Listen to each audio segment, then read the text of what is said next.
Vous êtes de plus en plus nombreux à nous suivre et à participer à l'évolution de la chaîne Afrique N24, et sincèrement nous tenions à vous en remercier.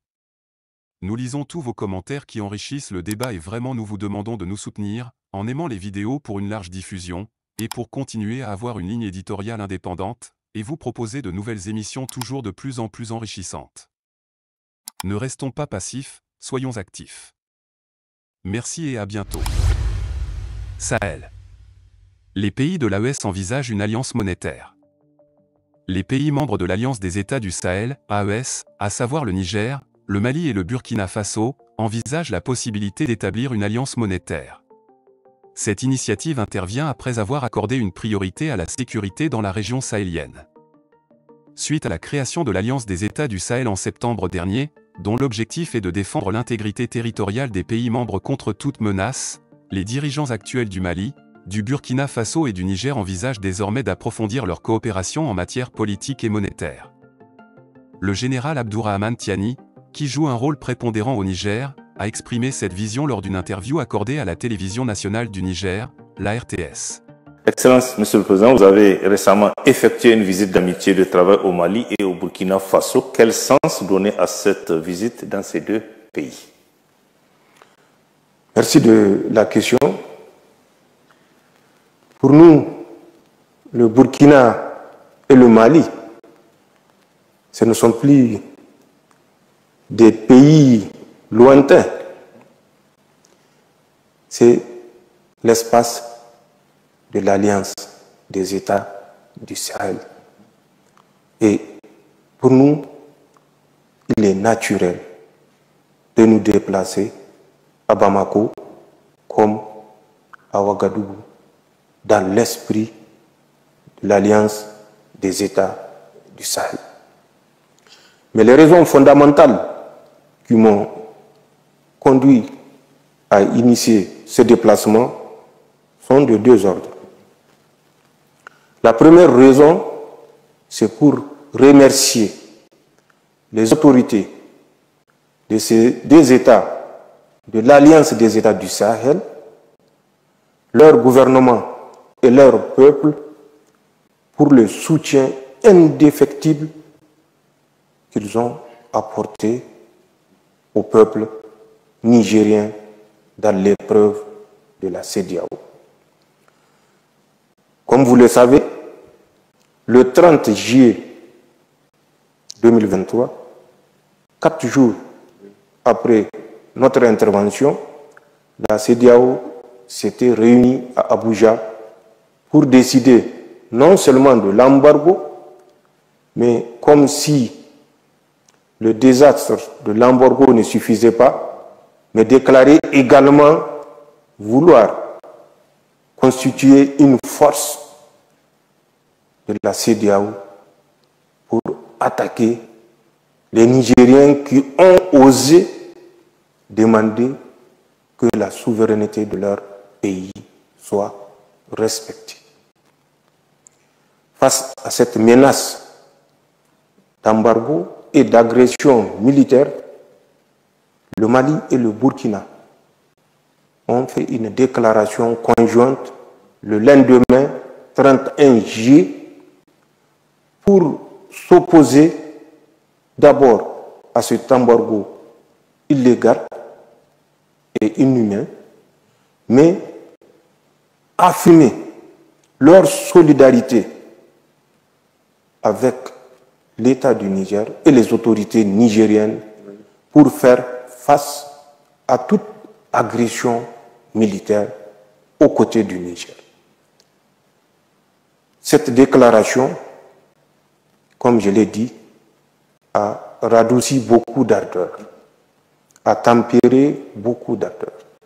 C'est grâce à cette déclaration conjointe du Mali et du Burkina Faso.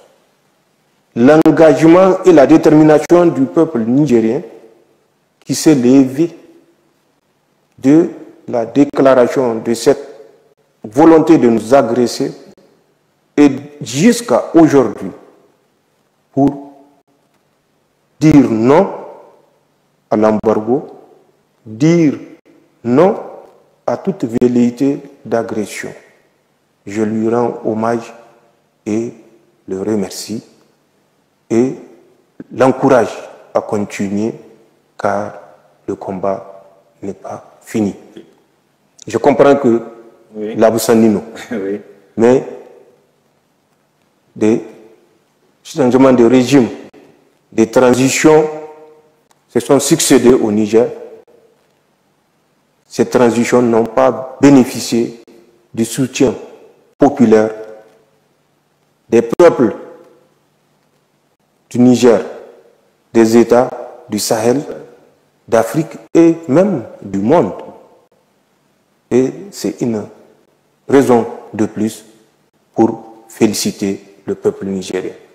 La deuxième raison de mon déplacement, dans la même lancée de la déclaration conjointe du 31 juillet, le 16 septembre, vous vous rappelez, nous avons signé la création de l'Alliance des États du Sahel.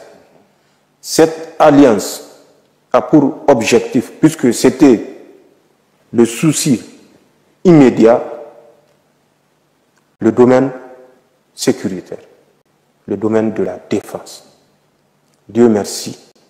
Nous avons mis nos moyens en commun et nous obtenons des résultats dans le domaine de la défense, dans le domaine de la sécurité, notamment dans le domaine du terrorisme.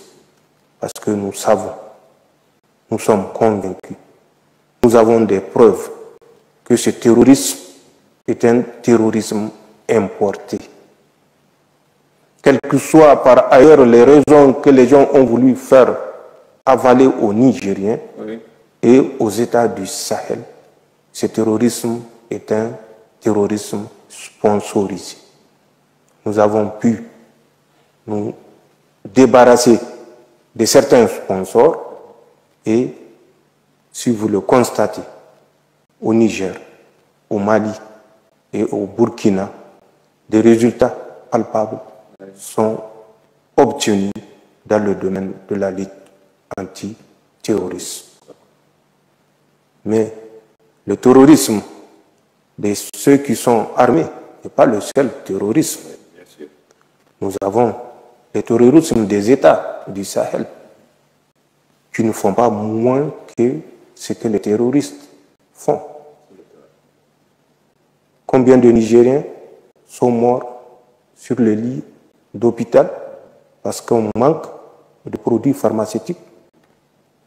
Combien de Nigériens meurent sur leur lit d'hôpital parce que nous sommes privés même de l'électricité qui est pourtant un partenariat entre deux entreprises privées. Deux entreprises privées. Donc, quel est le sens du mot terrorisme quand on ignore que priver un pays du minimum en termes de produits pharmaceutiques, produits alimentaires, pour obtenir un accord ou pour contraindre le pays à faire des concessions politiques? C'est la même définition du terrorisme.